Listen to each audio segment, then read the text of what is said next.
નમસ્કાર, આપ જોઈ રહ્યા છો આપકે સાથ હર પલ કી નઈ ખબર। અમદાવાદ શહેરને મળ્યા નવા 650 ટીઆરબી જવાન, શહેરીજનોને ટ્રાફિક સમસ્યાથી મળશે છુટકારો।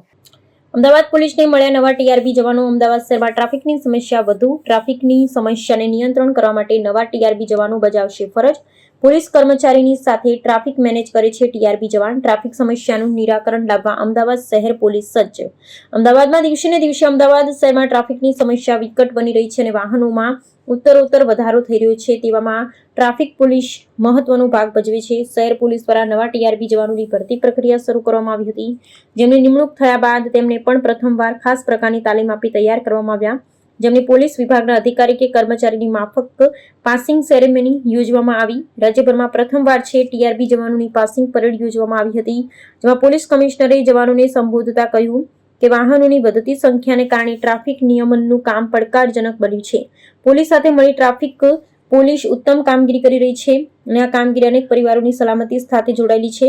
તેમણે નવા જવાનોને ટ્રાફિક નિયમનનું કામ કડકાઈ કરતા સમજાવટથી વધુ અસરકારક હોવાની શીખ આપી હતી। સાથે જ તેમણે ભારપૂર્વક જણાવ્યું હતું કે ટ્રાફિક નિયમનની કામગીરીમાં જવાનોનું વર્તન પણ મહત્વનો ભાગ ભજવે છે।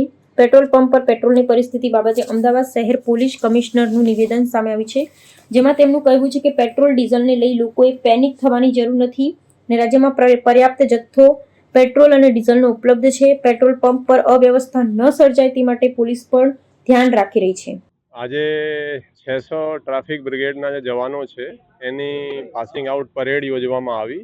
એમાં 405 મહિલા તાલીમાર્થી હતા અને 405 પુરુષ તાલીમાર્થી અને 195 મહિલા તાલીમાર્થી। આ 600 લોકોની આજે અહીંયા પાસિંગ આઉટ પરેડ યોજવામાં આવી। ટ્રાફિક બ્રિગેડના સામાન્ય રીતે અત્યાર સુધી 1 મહિનાની તાલીમ પૂર્ણ કર્યા પછી સીધા જ એને ફરજ ઉપર લેવામાં આવતા હતા।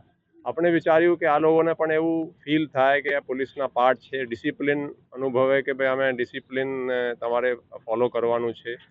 અને થોડા એ હોય ને કે દરેકની અપેક્ષા હોય, પોલીસમાં તો પીએસઆઈ હોય કે કોન્સ્ટેબલ હોય કે ડીવાયએસપી કે આઈપીએસ ટ્રેનિંગ કર્યા પછી તમામની પાસિંગ આઉટ પરેડ થાય છે, તો આ લોકોની પણ થવી જોઈએ એવો વિચાર આવ્યો, એટલે આપણે અહીંયા આજે પાસિંગ આઉટ પરેડ યોજવામાં આવી। આ ટ્રેનિંગ થોડી બહુ લાંબી નહીં રહી, એટલે થોડી એની પરેડ એમ વ્યવસ્થિત હતી અને જે રીતે એને મહેનત કરી છે અને હું તમામ આ તાલીમાર્થીઓને ટ્રાફિક બ્રિગેડના જે જવાનો છે એને ખૂબ ખૂબ અભિનંદન પાઠવું છું કે એ લોકોએ સારી પરેડ કરી। શું અપેક્ષા આ ટીઆરબી જવાનો પાસેથી રાખો છો અને ખાસ તો કેટલો ફરક આનાથી પડશે ટ્રાફિક સમસ્યા? દેખો, ટ્રાફિક આપણા માટે એક મોટો ચેલેન્જ રહ્યો છે અને ટ્રાફિક બ્રિગેડના જે જવાનો છે એનો પણ એક મેજર કોન્ટ્રીબ્યુશન છે અમદાવાદના ટ્રાફિક વ્યવસ્થાને જાળવવા માટે। અને આપણે જે વેકેન્સીઓ હતી આપણે એડવર્ટાઇઝ કરી, ખાસ કરીને જે આપણે સુભાષ બ્રિજ બંધ થયા હતા એ પછી ટ્રાફિકની સમસ્યા અહીંયા ખાસી સિરિયસ થઈ હતી, એટલે આપણે એના રિક્રુટ કર્યા, રિક્રુટ કર્યા પછી આજે પાસિંગ આઉટ પડ્યા અને એનાથી ખાસો આપણે ફેર પડ્યા છે। આપણે જે રીતે ટ્રાફિકમાં જાળવણી માટે ટ્રાફિકના જે ચેન્જીસ કર્યા છે, અમુક સિગ્નલોમાં આપણે ચેન્જીસ કર્યા છે, અમુક કટો બંધ કર્યા છે, અમુક નવા કટો શરૂ કર્યા છે અને ટ્રાફિક બ્રિગેડના જવાનો અને ટ્રાફિક પોલીસની સાથે મળીને ટ્રાફિક અત્યારે જે ફીડબેક આવે છે, આપણે તો દરેક ફીડબેક ચાહે ટ્વિટરની હોય ચાહે ટ્રાફિક હેલ્પલાઇનની હોય એ મોનિટર કરીએ, એમાં પણ ખાસો ઇમ્પ્રુવમેન્ટ જોવા મળ્યું છે। સર, એક છેલ્લો સવાલ અમદાવાદ શહેર માટે, ખાસ તો ગઈકાલ રાતથી શહેરના પેટ્રોલ પંપ પર ભીડો જોવા મળે છે, તો પેટ્રોલ પંપ પર અવ્યવસ્થા ન સર્જાય તેના માટે શું મેસેજ અમદાવાદ શહેર પોલીસને?